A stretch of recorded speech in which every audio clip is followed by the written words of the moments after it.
अस्सलाम वालेकुम नाजरीन की हाल ठीक हो तबीयत सेहत फिट खुशबाश उम्मीद करते हैं तुम खुश हो। आज तो जनाब कराना है विजिट भवाना दी नर्सरी का। भवाना नर्सरी हाउस बड़ी खूबसूरत नर्सरी वन पवने बूटे हर किस्म के जिहो जो तुहाडा दिल करे घर में मौजूद हैं जनाब। जिहो जो दिल करे तुम बूटे इत्थे वसूल कर सकते हो हासिल कर सकते हो। बड़े प्यारे प्यारे बूटे ने तो माशाल्लाह मैं सारा विजिट किया तो आओ तुहानू भी विखाइए बगैर टाइम वेस्ट किए। आ जाओ।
नाजरीन ये सारा नर्सरी का समान है, मुख्तलिफ बूटे मैनू ज़्यादा बूटियां के नाम कोई नहीं आमदे, इस गल की माजरत खां। बाकी तुहानू विखा रहे हैं, पहचान आपे लवे, जे लैने होवे तो भाईजान एड्रैस तुहानू लिख देना है, इस ते जनाब आ जाना है।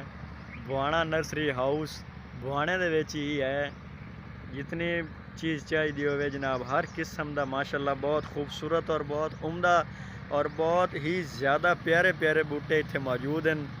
जितने ज़्यादा चाहिए हमें कोई मायूसी वाली गल कोई नहीं, हर चीज़ इत्थे अवेलेबल है। और अल्हम्दुलिल्लाह वेख सकते हो बहुत वड्डे वड्डे गुलदान गुलदस्ते हर चीज़ मौजूद पई है, बहुत वसी निज़ाम नाल पैन जी नाज़रीन।